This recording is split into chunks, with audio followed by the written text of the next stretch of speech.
Hey everyone, welcome back to Professor's Play, the show where you can get just a pixel of deep thinking with mostly nonsensical video game discussions.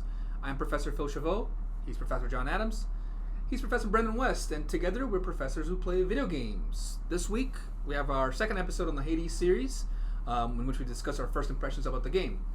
Essentially, we've been playing it for a few hours here and there over the past few weeks. We're going to be talking today about what worked for us, what didn't, and some of the development and design choices made and how they impact the game and us, the players.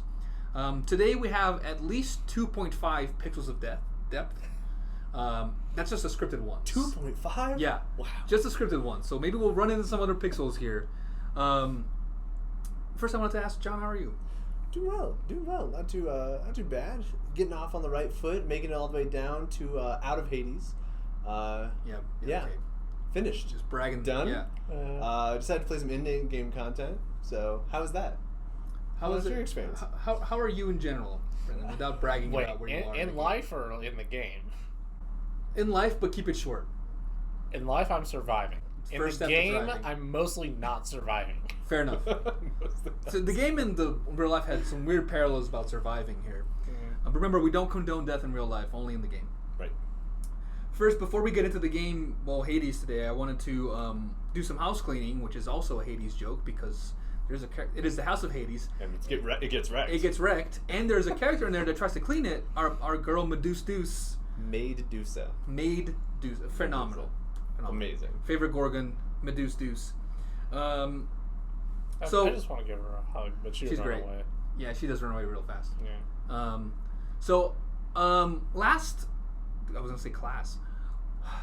Last show we talked about, if you remember, dear listener, and hopefully you do, we made a big deal about Hades winning a Hugo Award. Yes. I listened back to it because I like to make myself suffer. And just kidding, it was a pleasant time. It's a joy. It's a joy. And I don't think we did a good enough job at it really explaining or like grounding just how impressive of an achievement that is. Yeah. So what I wanted to kind of ask you two is, and you can go in any order here, but just be orderly about it. How could we compare that to the Oscars? What would be the equivalent of video game winning a Hugo Award in the Oscars? Because I have kind of an answer, but I want to see if you guys. Yeah, I mean, it's big. It would be like somebody that is not even an actor or even in the Oscars winning an Oscar, or at least being up for significant points. So I guess the equivalent would be like best limo driver of the year suddenly winning an Oscar, and they're like, you know what? These limo drivers, they do so much, and this limo driver was so good as he was driving around all the other stars that we're making a new category. We're making a new category. Best limo drivers of the Oscar. The people that support the stars and driving limos, the best. That's good. Yeah. Brendan, you have something? No. He definitely got that one. I was thinking it would be the same if like they put out the best animation category. Yeah. And they're like, best animation, Minions, some really cool foreign movie. Also this video game, and people would be like, wait, but that's a different thing. Not animation. Yeah. It is animation, but it's not an animated movie, right? So Yeah. like it would be the equivalent of a video game CGI animation being so good they were like, this is better than all the animated movies made this It's a year. movie. I mean, have you played Devil May Cry? They've got. No, it's amazing. That's what it's amazing. Now and they have that kind of stuff, right? But like, it's as if the Oscars were like, this is better than everything that people made for movies, so we're gonna give this the award, Right. Which is like, if you think about it, dear listener, if a video game won Best Animation in the Oscars, you'd be like, what the hell, Right. That's what the Hugo Award was. That's what they did. And also, fun fact: now the Grammys have a video game category, and Assassin's Creed Valhalla won it this year. For like, Has Hades? When did it start? Has Hades ever been up for it? started now.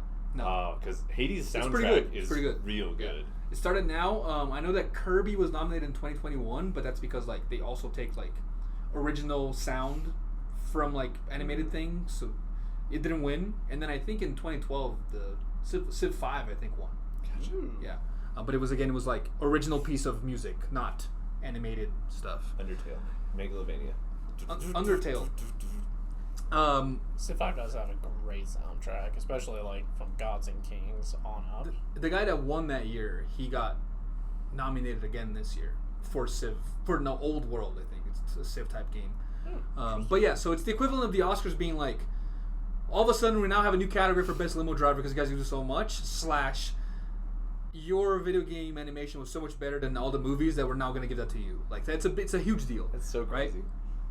So, cool. Now that we have that grounded understanding how important this, like, the story here is, let's get into our first impressions. So, let's start off with what we think. Right? Real simple. So, Brandon, tell us how far you got, the furthest, I guess, and the things you liked and things you did not like as much. Sure.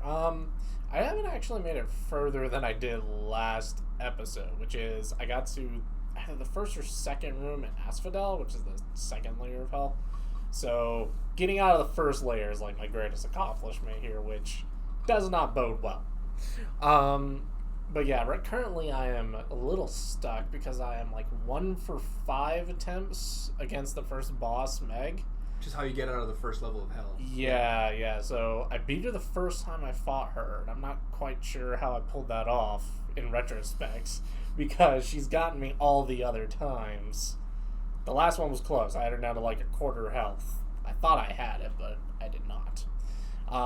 What I like, the game has a lot of replayability, and the voice acting, we'll probably harp on about this, I imagine, but the voice acting is just phenomenal, and I love Zag's just like real, like dry and yet somehow also charming sarcasm that he sprinkles in. Like it's somehow not like just passive aggressive or alienating, even apparently to like most of the other characters except Hades, who like hates everyone. Exactly. Apparently. Well, the first line you get is you get back to hell after dying the first time, and Hades is like, "Did you have fun ransacking my realm?" And he's like, "Absolutely, it was a great time. I'll head out and do it again." Can't wait to do it again. Yeah. It's like, I'm going to keep breaking your stuff, Dad. What are you going to do about it? Things I didn't like as much. It can get a little repetitive, kind of doing that first bit over and over again.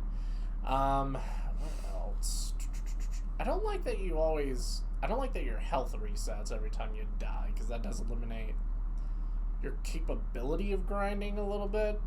You can buy more health. Yeah, have you bought more health at the mirror? I have, Okay. but it's a slow process. But I see what you're saying, yeah. Whereas, like, I think part of the problem here is the first time So explain how you can get more health in a run, right? In an attempt to leave hell, but then lose it. So how do you get more health, like in the middle of the run? Well, you pick up little power-ups and whatnot that are basically usually get them when you clear a room. And so I got enough of those on my first run up through the first time I cleared Tartarus. Okay, the only time I cleared Tartarus, let's just use that. But the first time I fought Meg, I think I had a max health of like 100. And this last time I got to her, I think I had a max health of maybe 75. Yeah. And I do think that's been making a huge difference. It does, yeah. Her projectiles are devastating. Yes. Conventional wisdom is not to take the hearts. Just to blow your mind a little bit. What, the mirror? No, on your runs. Hearts are something you should generally try not to take unless you're building a build specifically around them. Because usually the hearts are offered in opposition to like boons. Right. And the boons are always I always take the hearts as well. Right, yeah. I feel like that's like the noob strategy, but the noob strategy, which I have been kind of conscious of, is beef up the hit points because I'm not good enough at not getting hit yet. Yeah. Right. So that's also part of my strategy too, and I'll get into this a little bit, but it's like the first time I beat Meg, I only did it because I had built up my revenge boon a lot. Oh, right? nice. So every time she damaged me, she was taking like 200. Yeah. Yeah. Because I had I kind of Zeus 3 times, and every time I took revenge. Yeah, so it was doing like 200% damage of whatever she did to me every time. Oh, so, that's hilarious. Yeah. But I see what you're saying. Where like I take the hearts too because, and I've been starting buying health, but also because I had a run that was magical. That if I had been able to do that with the skills I have now, I would have gotten all the way out. But like, because I encountered Dionysus a couple of times, I had this. I picked these boons that were like every time you find a healing item, it's gonna be like increase in percentage. And then I found this other thing that's like every time you find a fountain, it's gonna fill your hearts up. So the first time I made it, second time I made it out of hell was this time, or made it out of Tartarus. I had like 200 max health. Just based on these boons, and they would like, and every time I left a room, I would recover 25 hearts. Yeah. So I still died because I'm bad at the game, but I also picked the hearts. So John, you are No, Hearts is good in that case. If you're going like Dynasty, if you have a build that's like built around it, Yeah, okay. then you want the Hearts. Yeah. But the issue is that like you're doing the Hearts because you get that 25 back. If you went all Hearts and you didn't get the 25 back, you would get 2 back per room. Yeah, yeah. And it wouldn't be worth it to get all those Yeah. Hearts basically. Yeah. I see what you're saying. Okay, so things you like, Brandon. Voice acting, Yes. phenomenal. Agreed. What you said about Zag's attitude, which I think is cool because like he's so nice to everyone else. Yeah. Like he's a nice guy. He walks up to like Sisyphus and he's like, "Hey, sir." He's and, a like, good guy. He's a good guy. Yeah. Even to Hypnos was kind of a douche. He to him. is. Like he's like aloof to say the least, right? Because he's asleep half the time. He's like kind of a dick to him, but nicer. But then to Haiti, he's just like, "I hate you, Dad." Yeah. Just to give some context for Hypnos, Hypnos is the god of sleep, and he's waiting for you every time you get out of the pool. Yep. And every time you die and walk out of the River Styx, he says basically a mocking line Yes. about how you died. So be like, "Oh, a flaming skull this time. Have you tried not getting hit by the flaming Yeah. skulls?" Yeah. There was the one time that he didn't give me like a mocking line was when I died to the Bone Hydra, Yeah. which is like the second boss, and he was like, "Oh yeah, that's got to be tough." That's the last boss, when you get killed by the last boss out of Hades, he gets redacted written in Hypnos' log, and Hypnos says, "Oh, this time it looks like you were killed by redacted. Huh, that must be an error. I wonder what's up with that." Oh, mystery. Which is kind of fun. Yeah, so the things that you didn't like, it does feel repetitive. I had some similar things here, which I mean is part of the game, right, and part of how the game works. But Yeah. the things, so how I did, thanks for asking. I did 10 or 11 runs. I kind of don't remember, but I got to Meg. I think I did 11 because I got to Meg 9 times, but I beat her 4. That's pretty good. I beat her 4 times. Now I can get to Meg pretty comfortably, Pretty easily. but I lose. Yeah. That's where I'm at. Yeah. Unless I have like I can get to Meg and be like, I have a chance, or I'm like, I'm just gonna get destroyed. Right. Like I know what's gonna happen. Right. One time I lost because I usually use the bow, but I was using Stygian because it was like a plus darkness thing, Right. and I still got there, but I lost. I got to the Bone Hydra 3 times. Beat it once. That's so cool, though. That's It real was good cool. in 11 runs. It was cool. Yeah. And then I got to the Minotaur, and it wrecked me. But also, I only had like 50 health left. Mysterious. But Asterius just... Because, like, I was able to dodge it, but the one time I didn't dodge it, just did, like, 35 damage. And I was like, oh, this is a bad time. There was one time I died to Meg, who's the first boss. Because, like, so when you're in these rooms, you're moving around real fast. Sometimes they, like, spawn enemies to help them, right? So you're trying not to get hit by projectiles, by the boss, trying to hit him at the same time. Right. And there's also traps on the ground. Right. So there's one time I had, like, a boon that damaged post hitting them. Right. So Meg had like 2% health. She was gonna die from the damage I had already inflicted, but she was doing the projectiles thing, which is like just a shadow on the ground. So I was escaping and I landed on a trap. So I died at the same time she did. So I still had to revive, but I just wasted a revive basically. Yeah. So the things I like, the voice acting, the story, I love the smaller jabs at other gods. It's the best. The passive aggressiveness of all gods, Against and each you other. start to notice like that even the Olympus gods start jabbing each other. They seem friendly, but they're not. They're at not. all. Yeah, it's awesome. I like how we talked about how Artemis is kind of aloof. Yep. So I gave her a gift, and she replies like, "It's just a gift, okay? Don't read too much into this." Which is like the opposite of Aphrodite, who was like, "Oh, here's another gift." Yeah. So I like it's cool. It feels like an interconnected story, despite us not knowing what the story is. Right? We kind of do based on. If you hadn't given us that primer, I would be very confused right now. Right. So I'm glad we did that because that's something I want to talk about a little later too. Because it kind of feels like it get dropped in like mid novel. Right. They're like, game starts, you're in a run. Everybody already has relationships. Yep. Yep. You're like you don't start like in the house and like I'm gonna go outside and fight people. You start fighting. Yeah, they don't press forward to move the joystick No. forward. They don't. There's no tutorial, there's right? no which tutorial. we can talk about. But what I want to talk about here is like the first pixel of death that we're going to stumble onto is called passive storytelling, Okay. and it's something only video games can do. So what do we think that means? Storytelling that you get merely by being there. Like in a book, you have to physically move your eye down the page, right? In a video game, you're active, right? But you don't need to actively engage with the story. You can get the story of Halo by running around and pulling the shoot button enough times. Yes.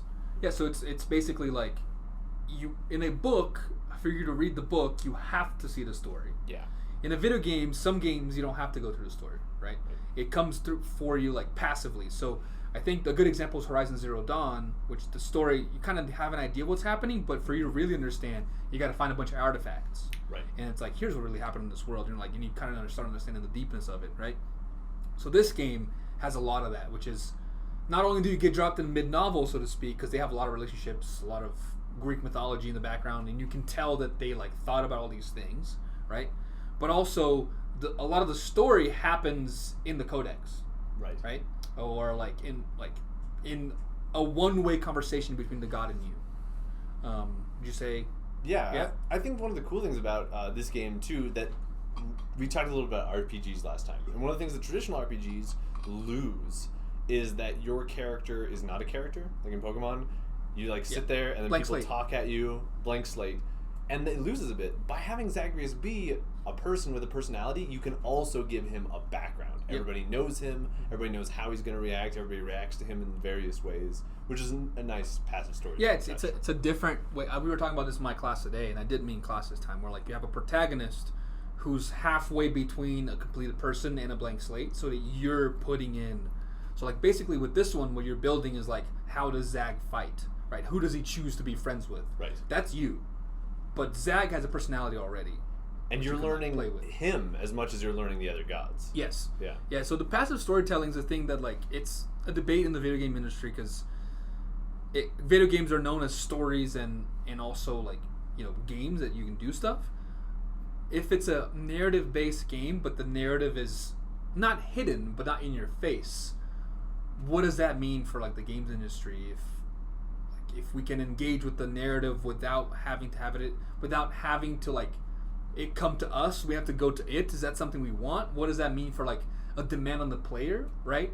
Because you're basically telling your player, like, if you want to know more about this, you got to find it, right? Yeah.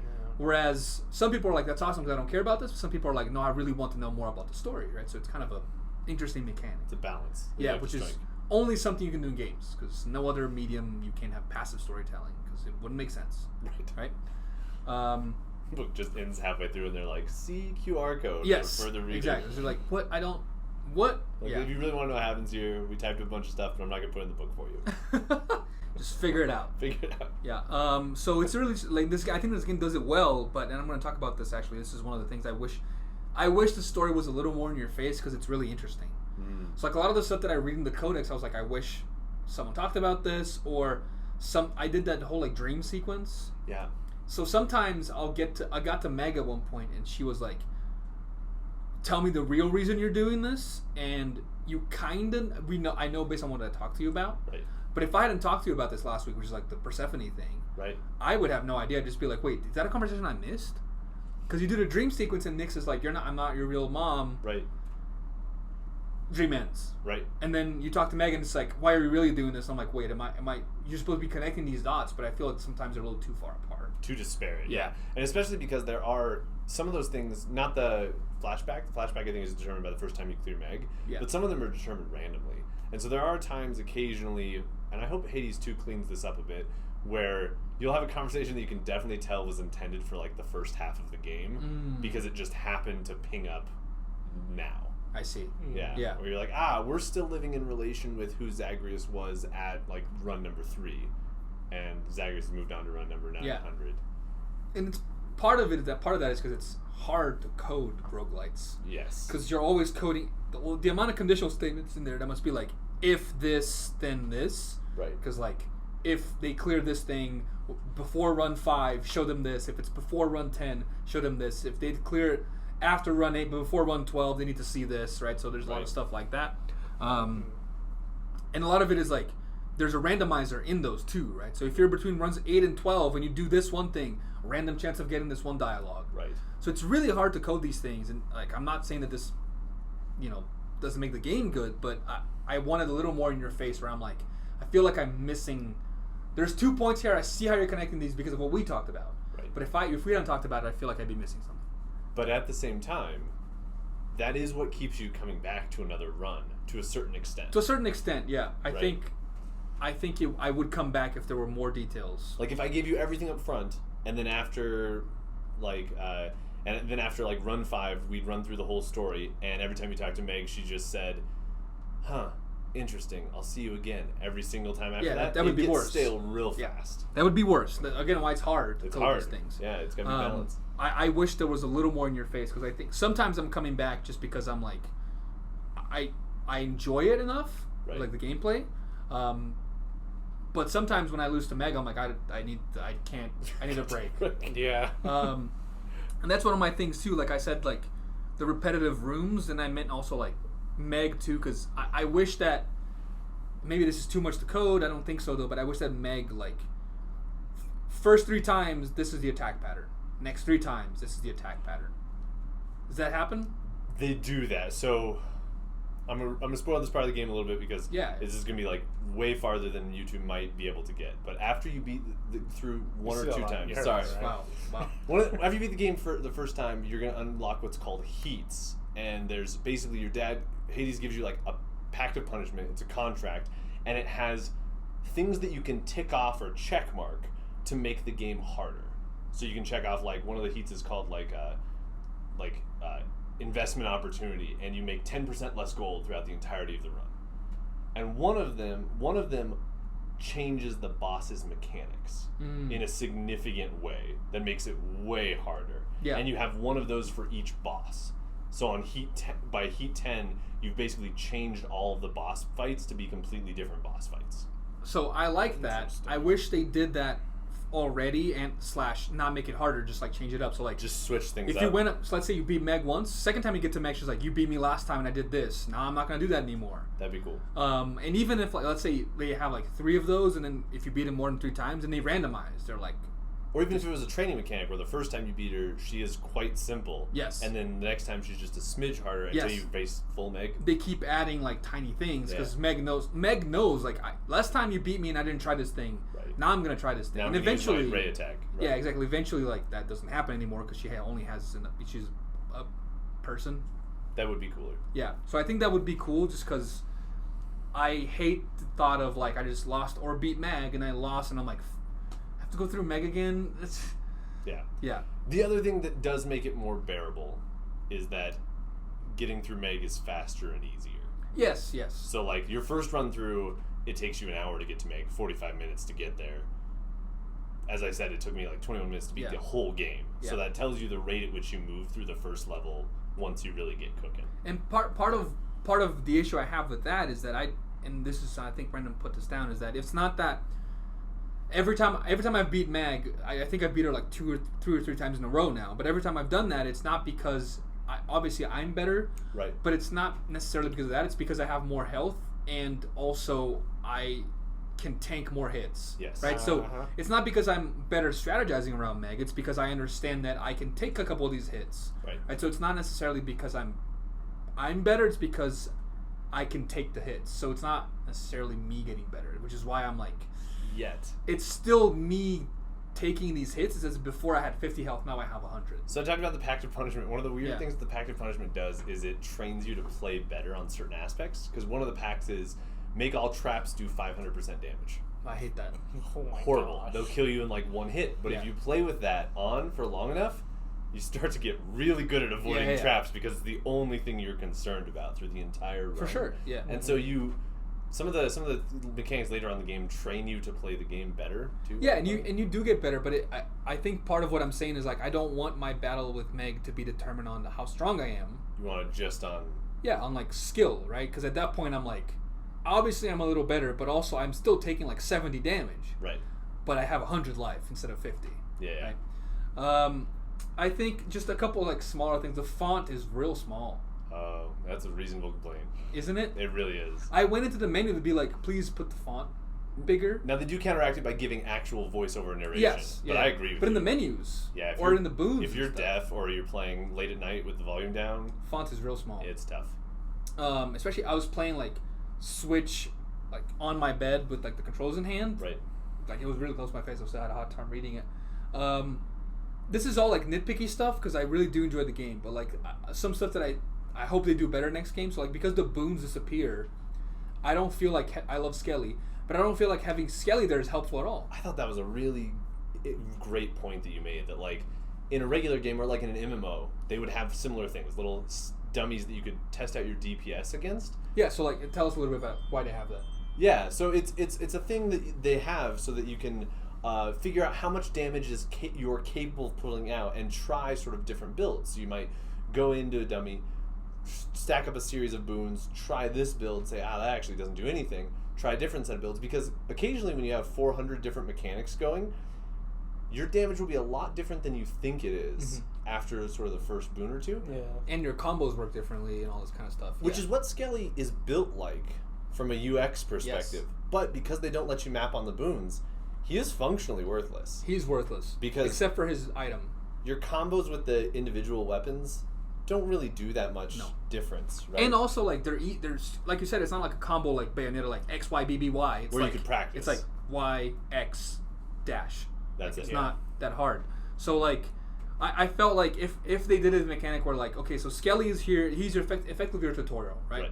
You can train whatever you want on him, but they let you map on the boons that you've already used. That would be amazing. Not all boons, obviously, but the ones you've already tried. Then you could map on and be like, oh, this is the build. This would be my perfect build. Yeah. And try to find it, right? So that's what part I was like, man, this doesn't make sense why he's here. I have one more question I want to ask you while you're running through these. Yeah. Because last time we talked about rolling. I want to know how the rolling mechanic, the dash, feels for you. It feels okay. It doesn't feel like rolling. I was going to say, on a level of 1 to Dark Souls, how on close 1 are to we? actually rolling, it's like a 3. All right. Yeah. So like it's still dash mechanic, but your dash does damage and you can improve it. So Right. I love those things. And you don't have to wait for the openings, You which don't. is what I said. You can just go at it. So That's suicide, but you can... Yeah, but you can like do enough damage, and if you have enough life to like take a hit and still hit it harder, right? Right. Or if you have Revenge. Yeah. A lot of the story stuff I felt was like telling us, not showing us. Yeah. So if they had like, you know, when Hades is like, oh, like last time I talked to Zeus, like last time I talked to your father, we fought or something. Well, then show me that. Like have a tiny cutscene, which is like them arguing, or like just even if it's like visual novel style, like just their two faces going back and forth. I felt like that would have been a better way of telling story. Oh man, I'm gonna disagree with you just for a little bit here because I feel like the gods are so unreliable as narrators that it works better just in their case to not show you, because the game does show you at a bunch of different instances with flashbacks. Yeah. But like Zeus's relationship with what he says is the relationship with Hades is not real. And Hades' relationship with Zeus with what he thinks is not real either. And if they showed you, it would give you a truth. And I think it's more interesting, like in toxic family dynamics, basically, to be like, well, mom says that brother's always skipping out, not doing any of his work, and brother says that mom just rides him all the time, and the truth is somewhere in between there. And if they showed you, that would give you the truth. Fair enough. So that's a mechanic, right? It's a mechanic. It's a like a ludic narrative connection where it's like it's a he said she said. It's a he said she said, and it's an intentional one. Yeah. That I think doesn't work. That's in other situations. That's fine, and now that makes a lot more sense for me, and I think I'm okay with that. I just did they at some point be like, they said these things, here's what actually happened. Yeah. And then I'm okay with this. That's kind of the role Persephone plays. Okay. Persephone gives you the truth, not with every single thing in the game, but with the important. Okay, cool. So that makes a lot more sense now. I don't remember everything they said, and I think even if it was like you could get like a cutscene, so they could do this in a way that's like Zeus is like, your dad and I fought the last time we hung out, and it shows like here's what happened, and Zeus is like talking to him. And then Hades is like, this is what happened when Zeus and I hang out, and it was different. That would be cool. That's what I was like, because I feel like that would be more visual. So you want like Rashomon the game. What is that? What is Rashomon the game? I can't tell if that's a Professor's Play question. Rashomon's a very famous Japanese film that relates a crime from the perspective of multiple different witnesses. And so the segments of the movie show how different people saw, interpreted, and related the same event. And importantly, the differences there. Oh, yeah. And so what Phil's talking about would be like that, but in a video game. Yeah, I think that would be awesome. I don't even need the animated cutscene. I just need like them talking. Right. Still a lot more work though. Oh, yeah. So and it's just like a tiny studio. I don't but- care. Hades 2. Yeah, make it Hades happen. 2. And then the one thing that like still bothers me about playing a lot is the lack of camera control. And I don't mean I want like to spin around or be in the room. I mean like, can I look 2 inches to the left and 2 inches to the right? Yeah, yeah. That's all I want, Right, because I want to know where and because you can walk around and like find enemies before they see you. Right. But if I had like an inch to each side, I could at least kind of plan out a little bit. Especially with the bow. Because the Especially bow with can the bow. fire almost past the end of the screen. Yes. Yeah. So I just want like an inch each side. I don't need everything. But that's what I was like. I'm always like using the right analog to like look, and there's nothing happening. I'm like, oh yeah, there's no like give. Yeah, Right? yeah. If it was like the give was like right, just like for you listening, I just made a little sound and moved my hands. But yes, just a little bit. Yeah, it makes sense. But what I would say is, despite this sounds like the list for stuff that didn't work for me is longer than the list that did work, but the stuff that worked a lot, So great. and the stuff that didn't work is like small. Like I think the best way to describe this is I enjoyed this game a lot more than I thought I was going to. The stuff that's annoying me is still annoying me, but it's like annoying me like way less than games like this usually do.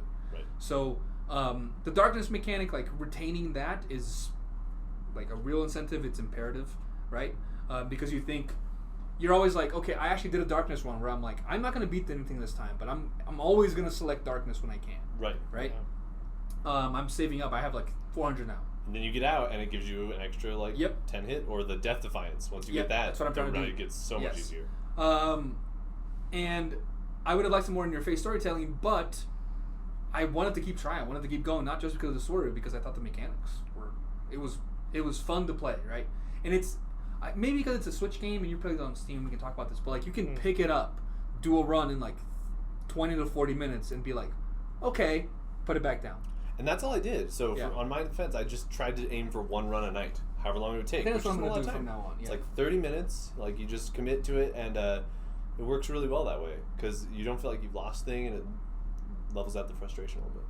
Yeah, I like that too because they're like, it's not like if you pick up a giant Pokemon game, I want to play 30 minutes, and it's like, well, nothing. I did nothing because it's 30 minutes of Talk to 2 people. Yep. Uh-huh. But this game, you're like, I want to play 30 minutes. You feel like you did something of value, even though you died and are going to restart, Right. Because you keep certain things, right? Brendan, what do you think? Yeah, no, I'm inclined to agree, though I will say I've been playing on Steam. I believe both of these. Yep. I'm playing on Gentlemen are- I'm Switch. playing on the Yeah, OLED Switch. Switch, which the screen, the colors are beautiful. You can just tell it right now. Yeah, All right. the even more beautiful gods look more. The beautiful gods look even more beautiful. They're Yeah. so gorgeous. They really are, guys. I don't think you understand.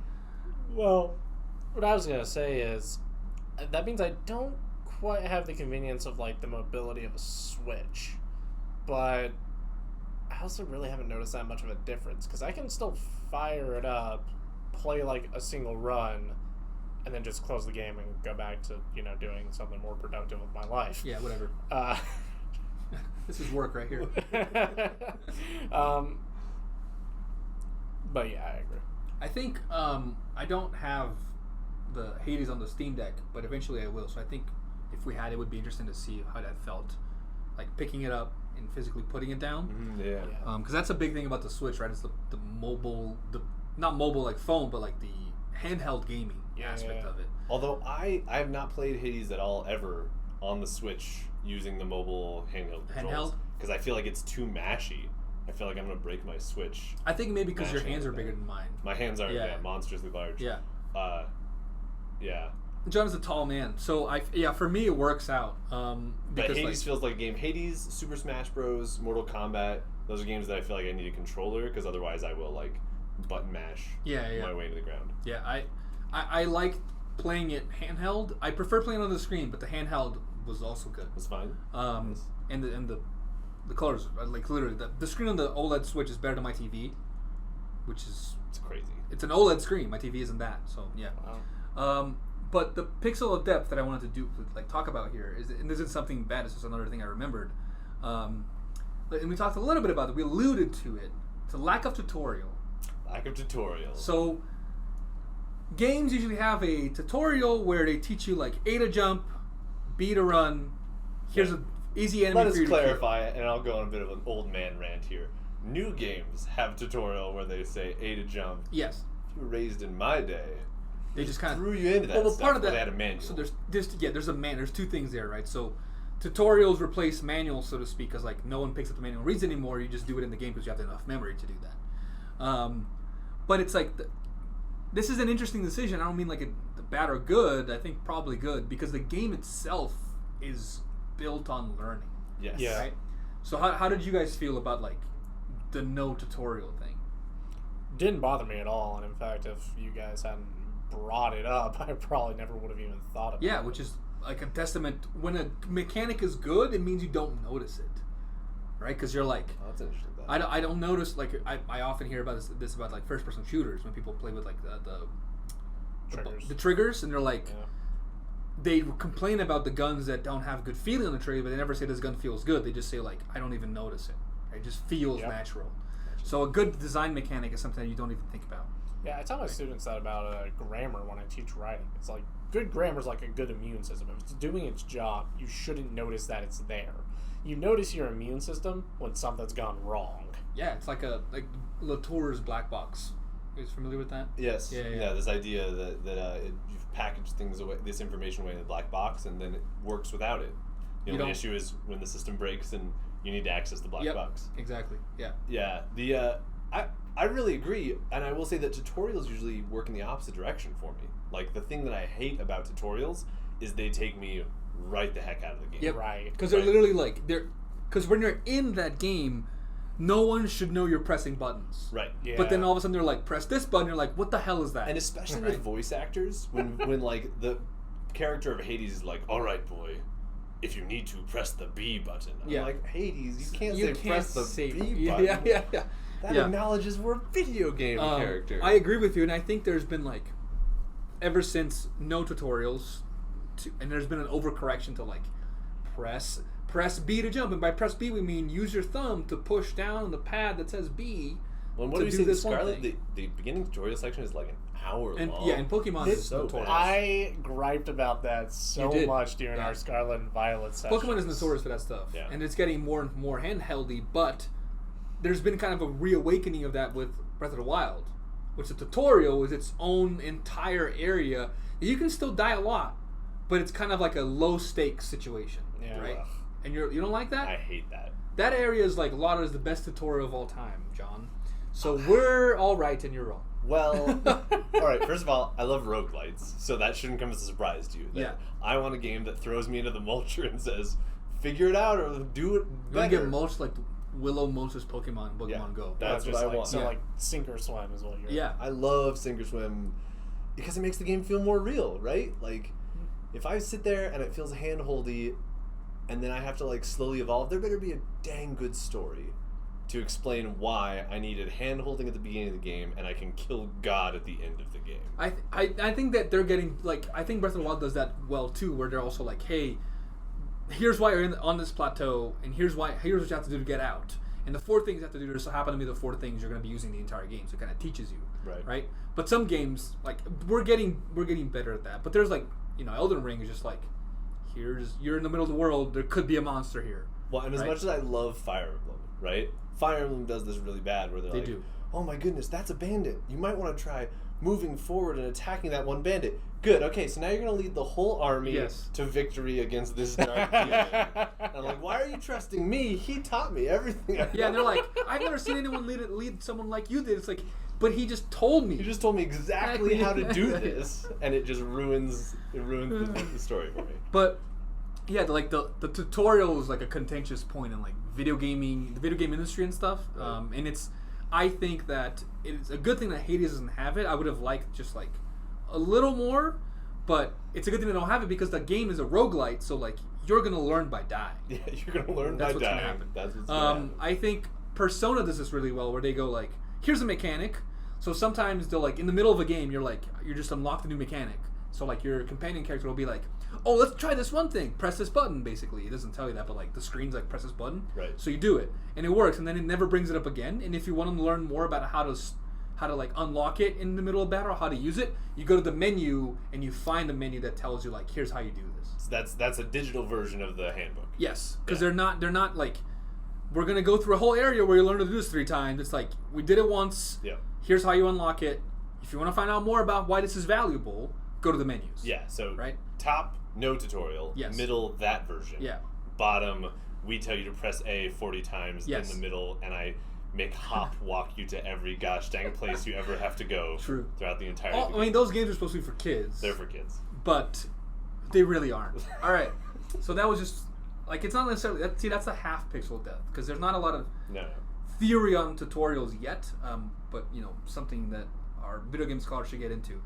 All right, John. So what did you think? So you obviously played this game a bunch. What is not first impressions, but things that you remembered when you played? Yeah, things going back. I think one of the things that really changed, and I'll talk about the things that like changed for me significantly, is that I did not enjoy the beginning game as much as I remembered enjoying it. Right? Because you're just dying. Because you're dying, You have and no it hope. feels really slow and grindy, and I forgot how grindy it feels. And now I don't know if I would feel that way now if I had forgotten my memory, if I was suffering from like low grade Alzheimer's, right? Because I feel like half of the fun for you the first time going through the game is learning and exploring the new areas. But since I'd already explored, I'd already learned, and I already knew what was coming next, all of that newness was gone, and I was just dying because I wasn't good enough. Yep. And it was not quite as fun because the learning and moving was out. I did make it fairly far, pretty reliably, so I could make it pretty much all the way to Theseus and his Minotaur almost every time, and that's where I die because they're hard, Can't wait. real difficult.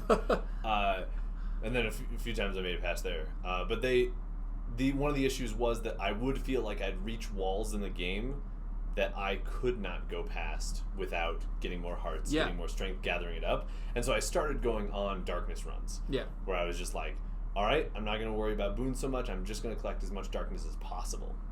Which did make the runs easier in the future because all of my runs were worth, 3 or 4 what a regular run would be. But yeah, so it's interesting because like this is a design choice, right? The game, I can tell you after playing from the run 1 through 4 and then run 5 through 9, I can tell that runs 5 through 9 were really fun. Runs 1 through 4, I was not mostly annoyed, but I was annoyed every time I died because I was like, I have no chance of doing this. And then once you start unlocking more stuff, and like this, and you can the darkness you keep starts making a difference. right. Like, cause you start like you have Death Defiance. So if that once you're coming back, your base damage is higher because you can buy that kind of stuff. Then it gets a lot more fun.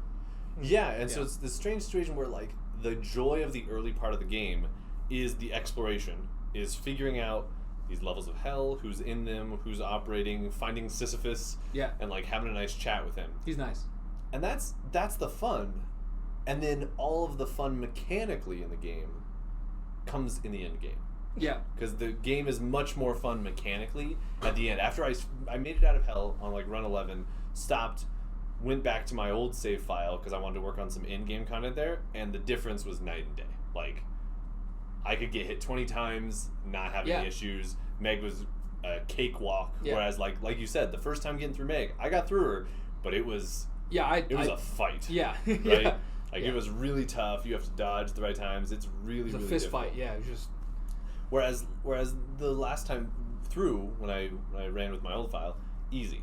And so it's weird because it's a game where like story and gameplay shift halfway through the game after a run. I would say probably on a standard set after a run like 20 or 30, you have a flipping mechanism where you care less about the story all of a sudden because you've learned kind of the ins and outs of the story and you know how the game's going to go. But then the mechanics pick up and the game gets a lot more fun and complicated mechanically. Which is an interesting like design. Like again, it's a design choice. Like because like Brandon and I who don't like these kind of games, if John and I we hadn't talked about this, I might have put it down after 3 runs because I was like, I have no chance of doing this, right? So it's kind of like, how do you help people stay with your game and reward them later? Do you think about that? Because like games like Elden Ring, they don't care about that. No. If you start it's too hard for you, then stop. It's not a game for you. Right? It's not a game for you. Yeah. So it's like it's all about. But Hades does seem to care. Hades They is care. like, we're going to get people invested in the story, work them along the story, and then by the time they've completed the whole story, now they're too invested. Then we introduce all the fun with mechanics. It's neat. It is neat. Let's see here. That's such a difficult thing in game design, like figuring So out hard. how to ramp Difficulty the curves. difficulty. Yeah, the difficulty curve. And I was just reminded of what Zero Punctuation had to say about Dead Rising's difficulty curve. And he said that the game had a difficulty curve akin to running headfirst into a brick wall. Because it really did. Dead Rising starts like way down here, right? So like here's our graph. It starts like at this bottom corner, you know, just like hit X about 600 times, you're good. All right, and then you're going along, like you find a couple bosses, it spikes, and then suddenly there's a mission underground where you got to stop the guy who's gonna like start the zombie apocalypse. That goes like that. Is that the one where you're driving through the underground mall? Yeah, you have to, like, Dude, shoot I outside. never got past that mission back when I played as Just a a wall, yes. teenager. And we talked about this with Pokemon Go too, right? Because Pokemon Go is like, okay, for you to go from level 25 to level 26, you need 250,000 experience. Right. For you to go from level 30 to 31, you need 2 million. It's like, what is that even? That is just a straight vertical wall. But what's interesting about Hades is that, like, so you would think from that discussion that the perfect one would be like a nice linear algebra equation. It's right? not, though. A line. It's not. But Hades is a U curve. Yeah. Where the game starts out very hard, but we have story to help you like get through it and hold your hand, and then it gets easy in the mid game where you're like, well, I'm almost out, but I've got all the darkness, the mirror's doing everything.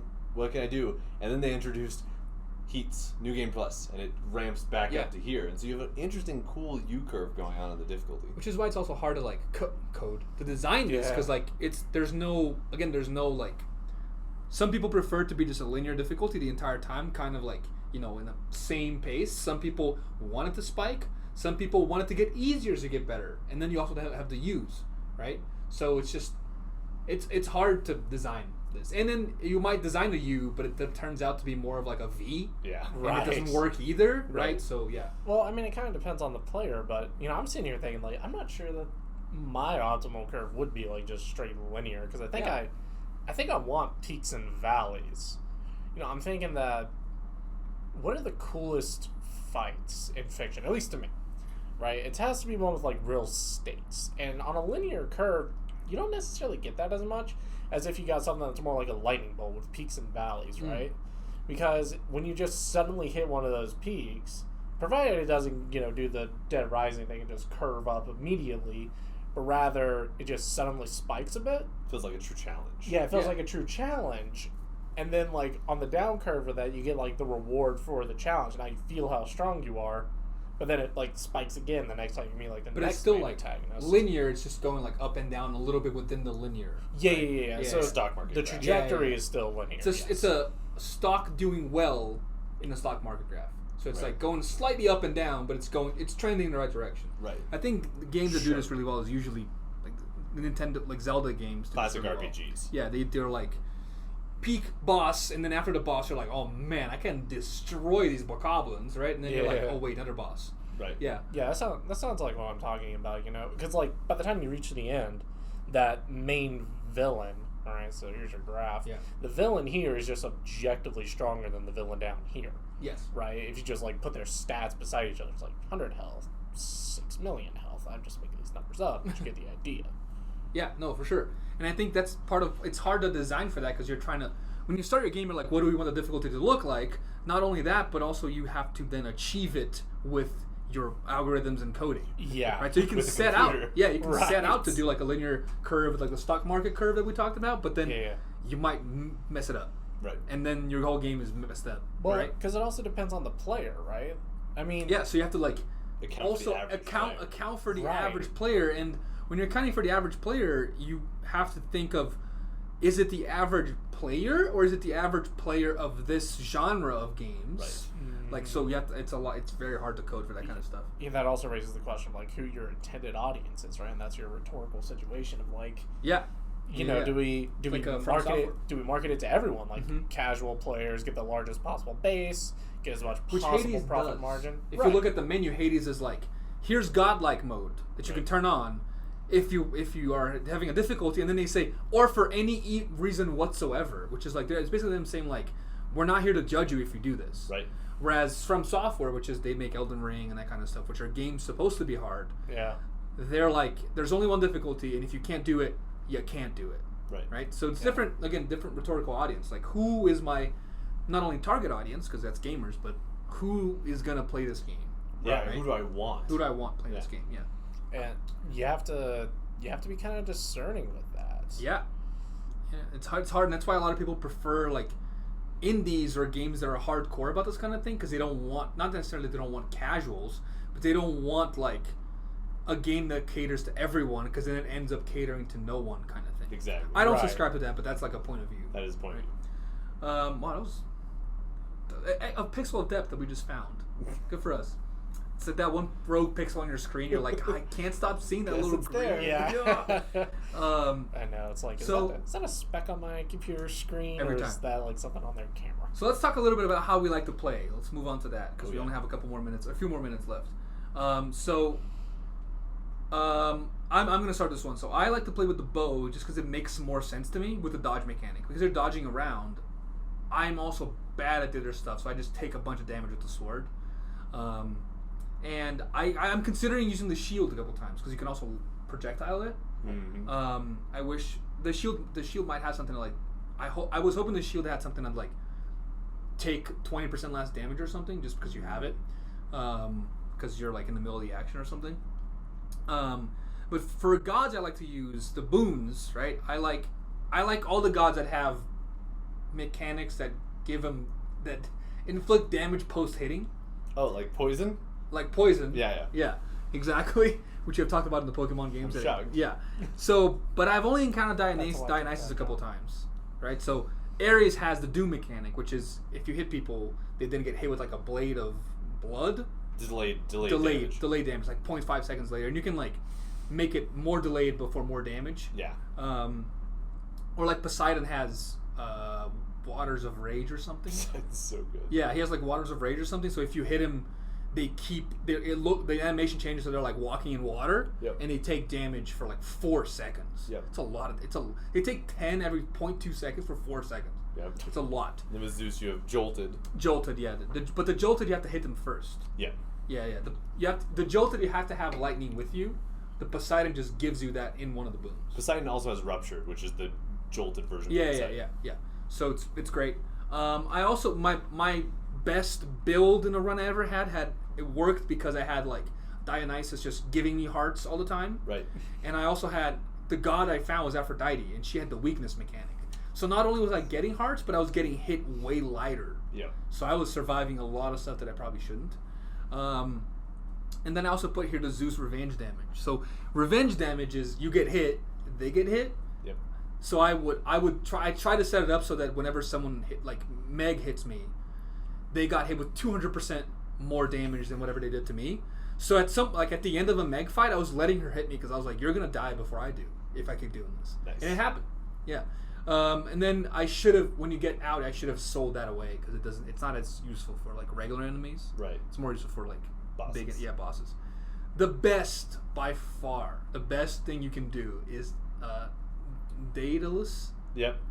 Yeah, Daedalus The- Hammer is number one pick. The weapon upgrades for the bow, you can get something that like has rapid fire. So you just hold down the main attack button and it just. Fires.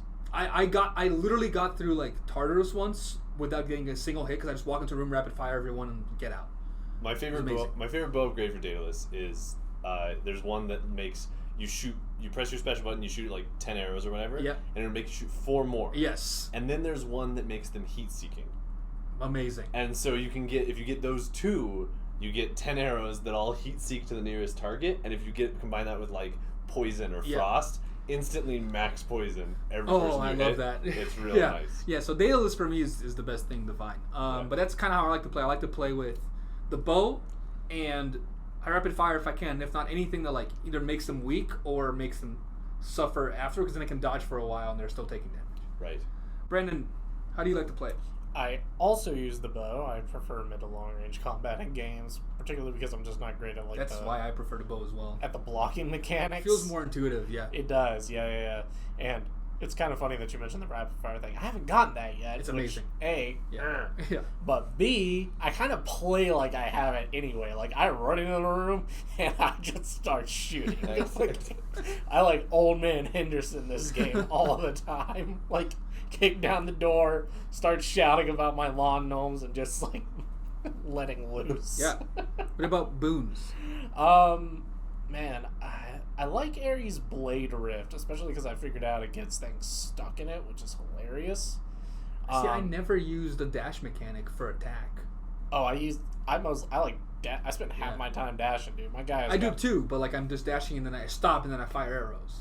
And I don't do like dash arrow thing. Oh yeah. So I almost never get those boons. But they always say like epic, and I'm like, I don't think I can use this. I just really like it because normally like your dash is like it's defensive, right? It's you're moving, but this lets you also turn it into something offensive, which is really great for someone like me.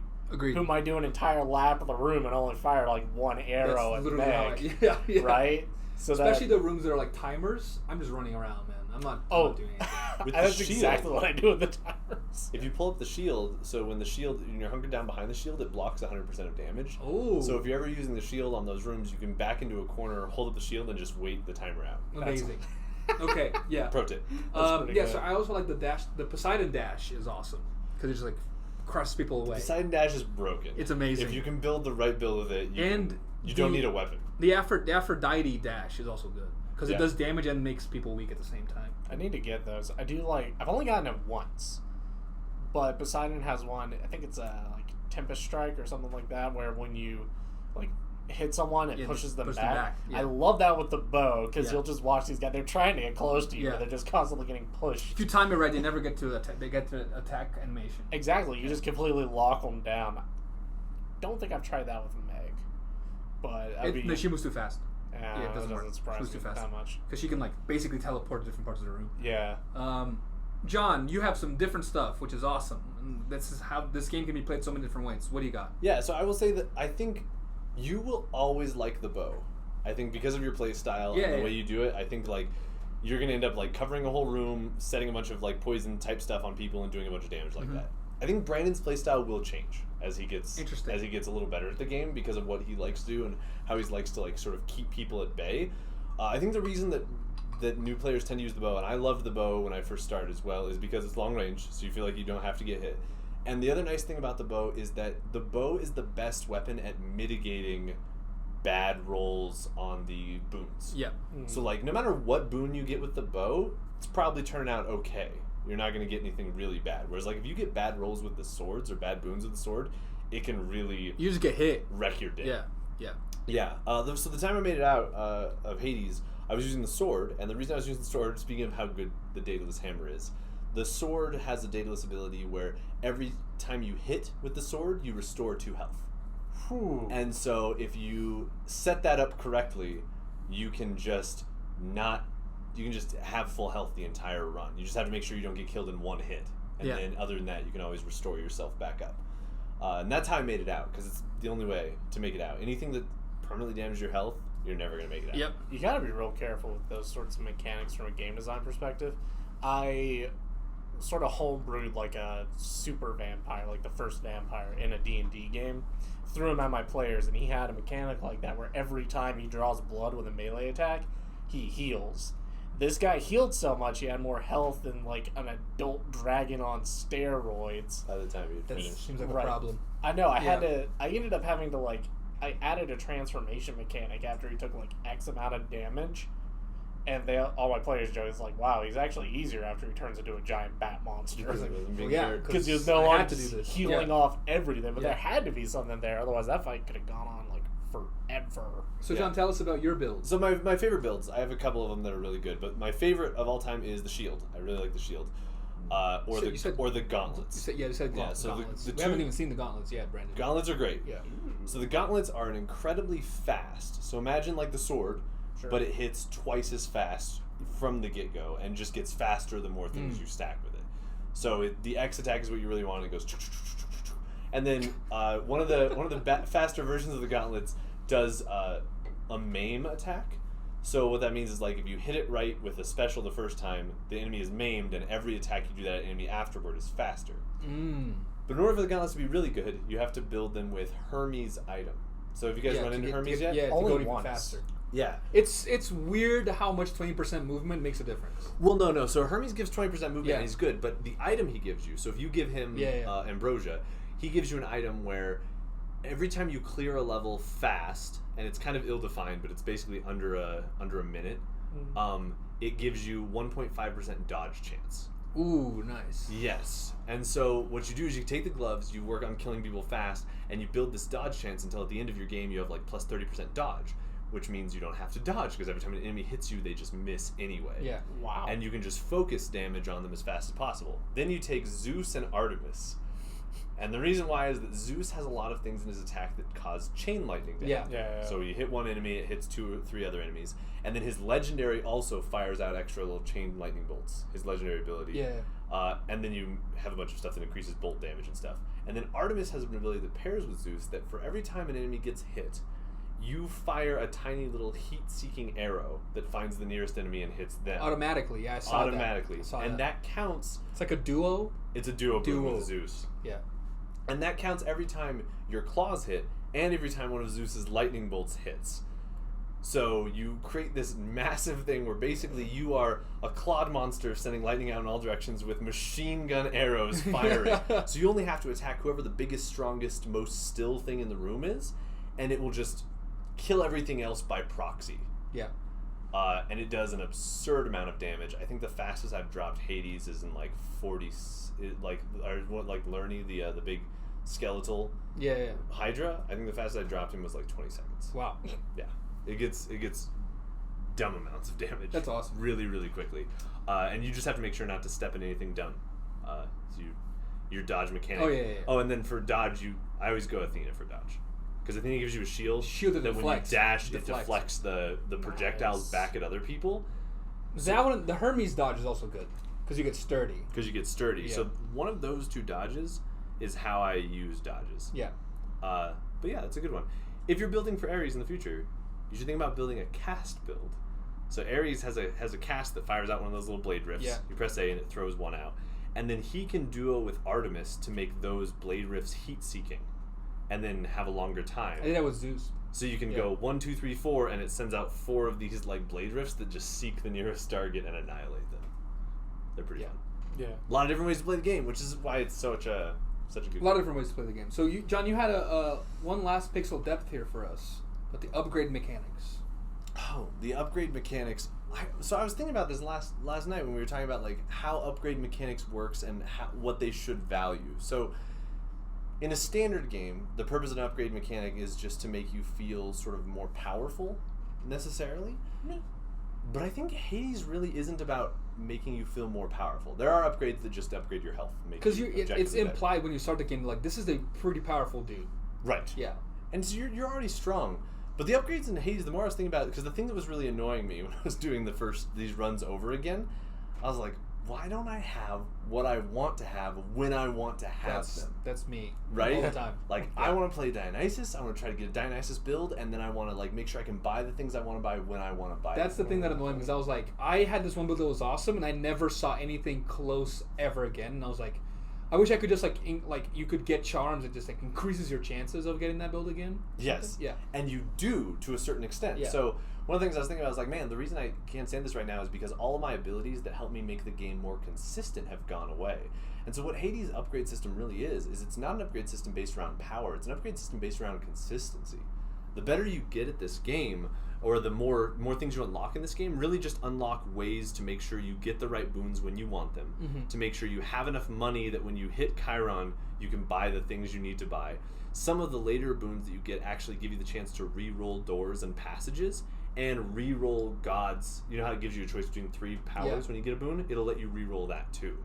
And those are the things I actually missed much more than the extra 5 points to health or whatever I was getting. I could deal with the 50 health all day long, but getting to Aphrodite and have her offering like 3 cast builds is the worst. Yeah. Because Aphrodite casting is just not good. Right? That's interesting, because like this game is about building different builds and finding out what you want, but there's absolutely zero guarantee, or unless you can use an item to like have the god you want be the first god you see, but that's it. But you can do that at the beginning of every section. Right, but still, That's it. like that's it. That's you the get consistency max 3 times to do that. Right? Yep. 4 times maybe. So like, I really like this thought, because it's an upgrade system based on you trying to rig the randomness. Yeah, that's all you're Yeah. doing. And even with, like, so a lot of things you get later in the game, like you said, occasionally an epic boon would appear, and you're Mhm. like, but that's not the epic boon I want. Yeah, exactly. The other upgrades you get make it so that every time you get boons, they're all epic.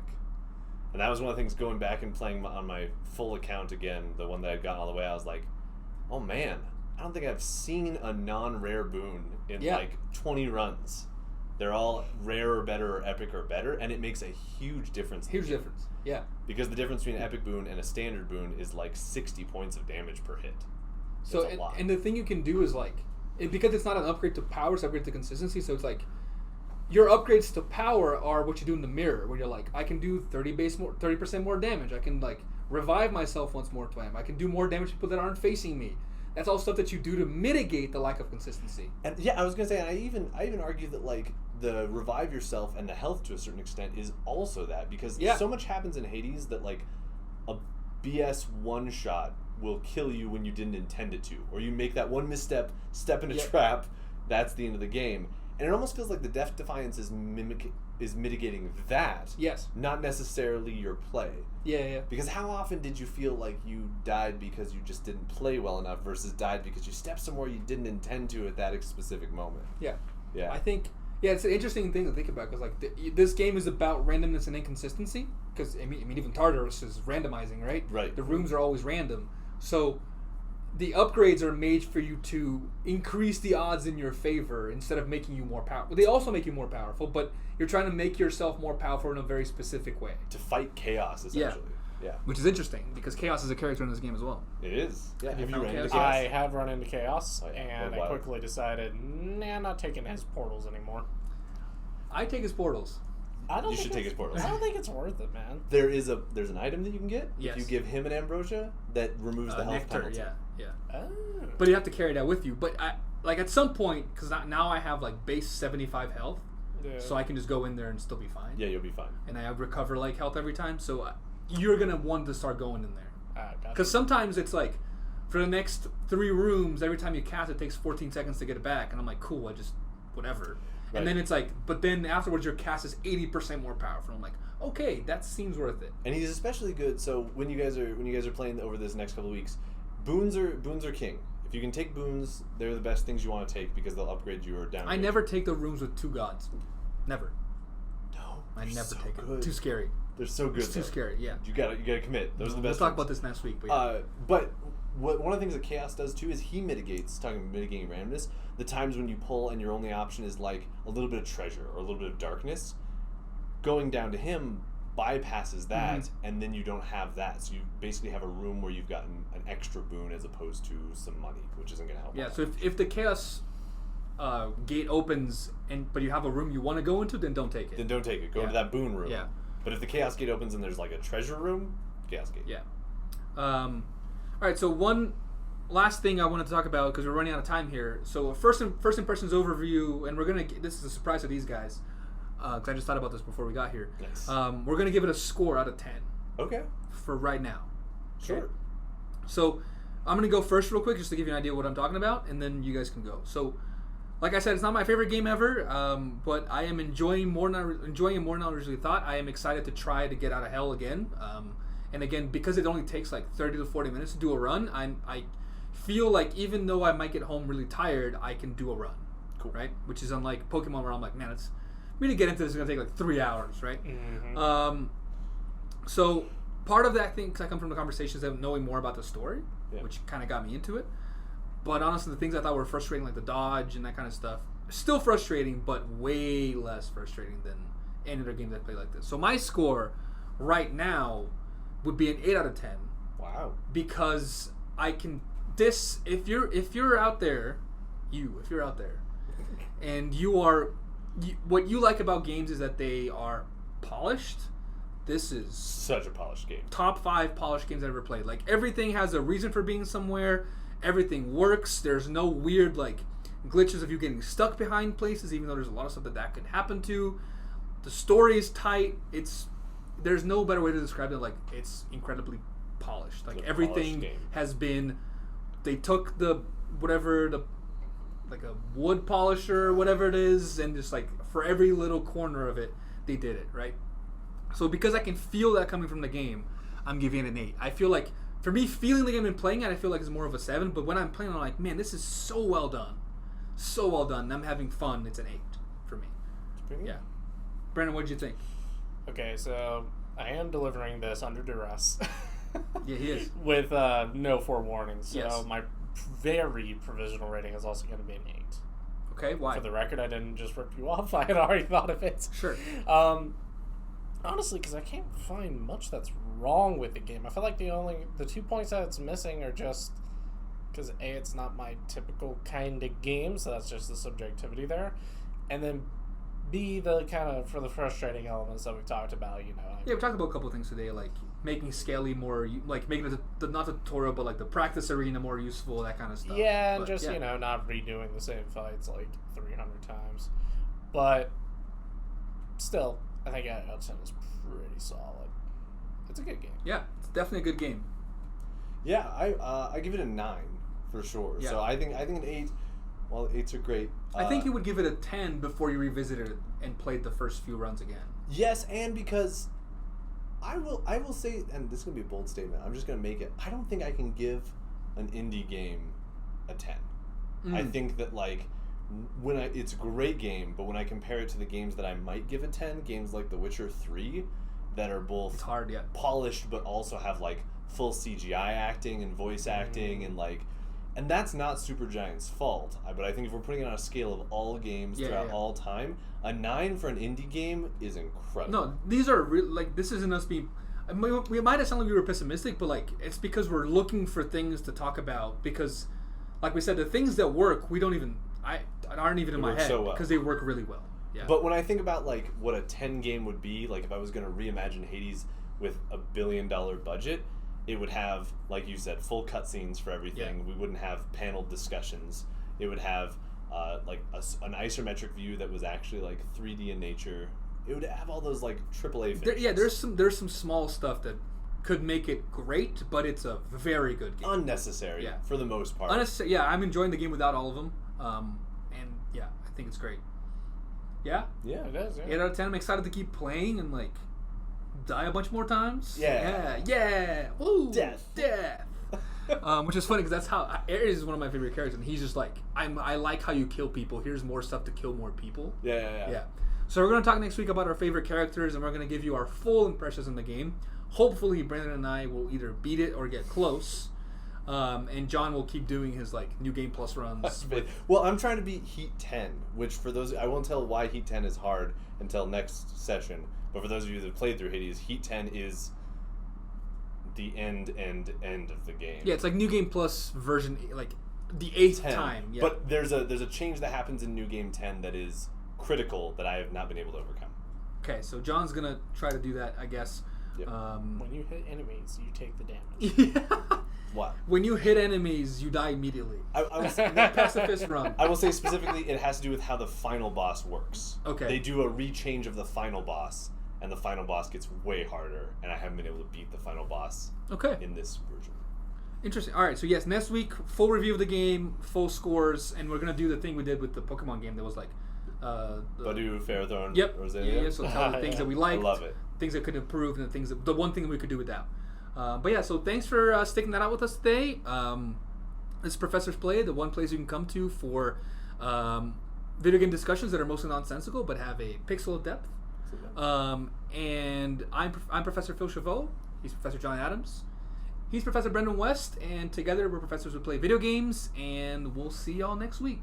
See you then.